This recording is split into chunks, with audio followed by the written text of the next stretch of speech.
Hey, what's up guys? Etim here, and I hope you've had an awesome day and welcome back to my channel.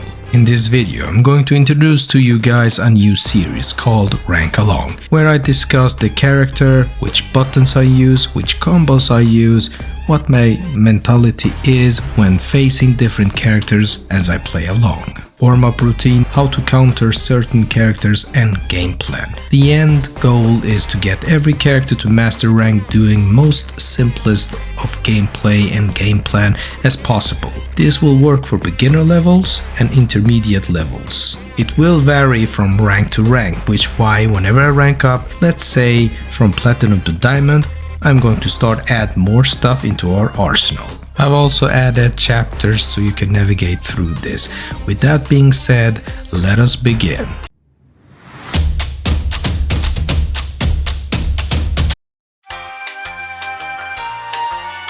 Well, as you could have guessed from the thumbnail and title, I'm going with Zangief on this run. I'm a Dawson player and a master rank at that, so this is a huge contrast, a huge difference from what I'm used to. So bear with me, you Zangief mains out there, don't whip me for the shortcomings. What I do possess though is the fundamentals of a master rank of 1700-ish MR, so I think I'm gonna do good enough.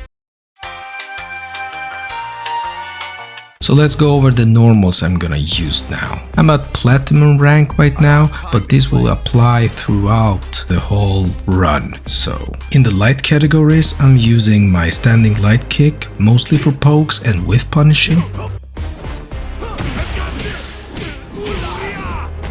It is a poke that reaches far, good for a normal button. This coupled with a crouching light punch are the furthest reaching. Yeah, and standing light punch as well, but standing light punch, it doesn't have a good use case other than confirming or extending combos.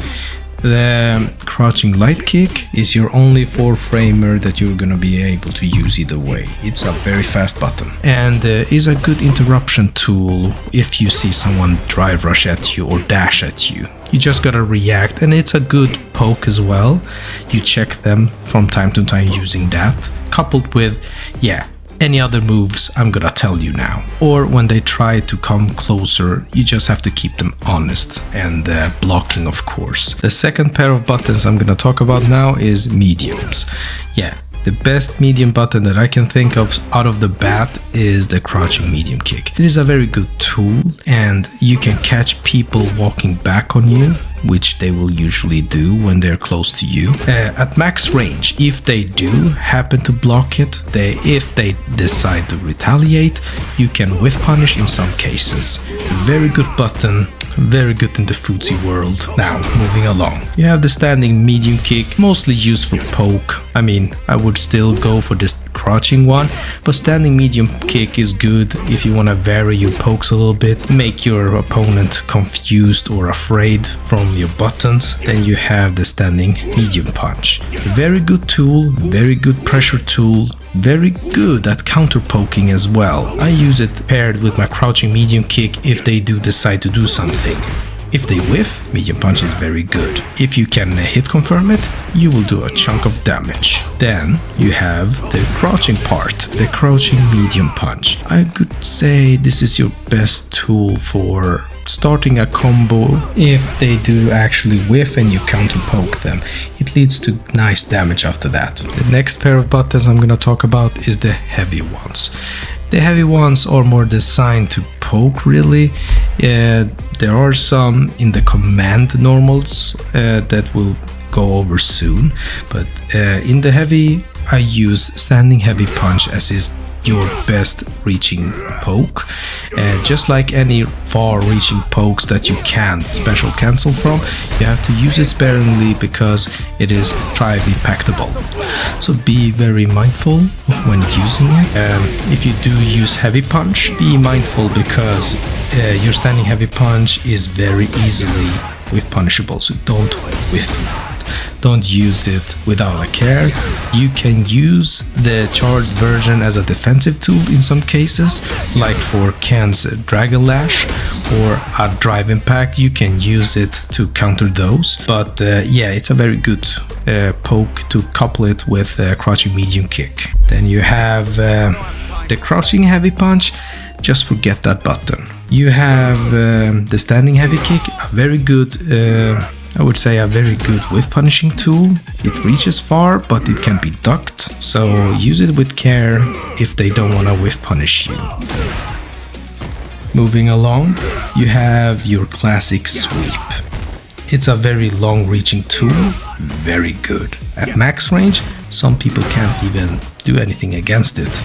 So use this, but of course, like I said before, use it sparingly. Let's talk about the command normals. We have a very nice one in forward moving medium kick, the forward medium kick. It launches you forward. You know what? There's something very intimidating seeing a forward lunging big Russian guy that can slam your head to the ground for half your HP. So use that as a pressure tool. Use it though, hit your opponent with the tip. Don't use it too close because you will be punished for it. And do keep in mind that it also it goes over lows, so it's a very good tool if you see someone abuse their lows a lot. Alright, now moving on, we can talk about his down forward medium punch, a very good counter poke tool. You can just throw it out and buffer drive rush into it. Sometimes it will catch a limb and it will lead to some substantial damage. Now let's talk about probably the best tool you got as a Zangief player in close quarter, is forward heavy punch, infamous headbutt. It leaves you on plus, I believe, and it is a very good tool to make your opponent scared. They will either try and push button, which you can actually frame trap them, or they will try to jump, which if you have guessed it, you can still punish it. And if they just sit still, you will SPD them. Yeah, these are the buttons I'm gonna use throughout the game.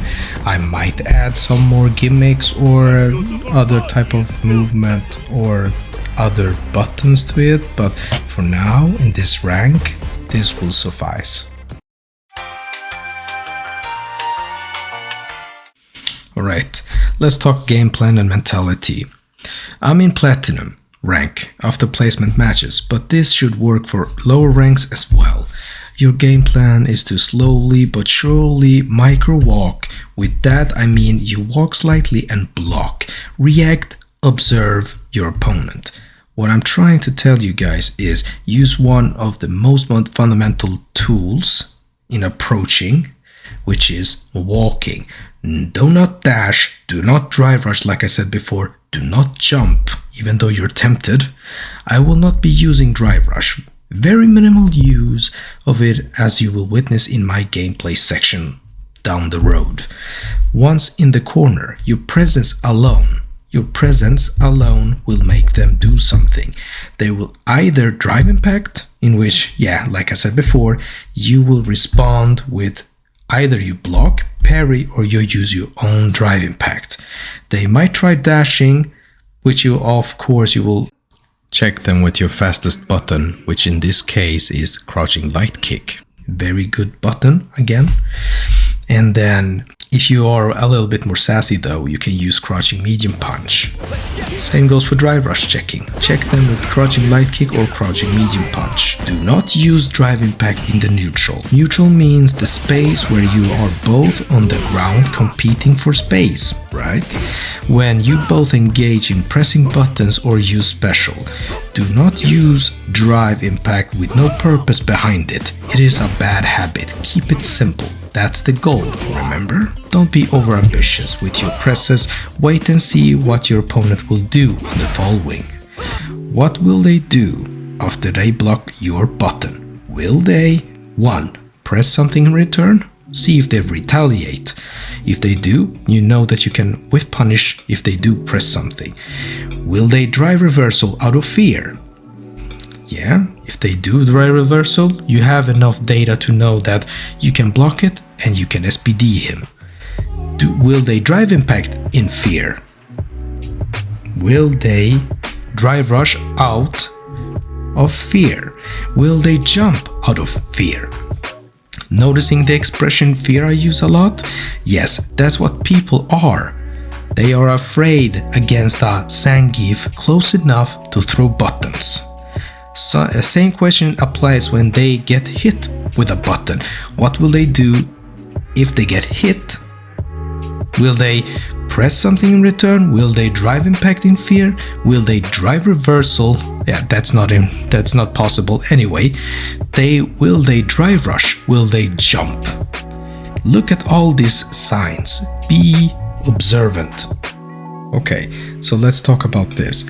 You use your first round of the game to just gather data.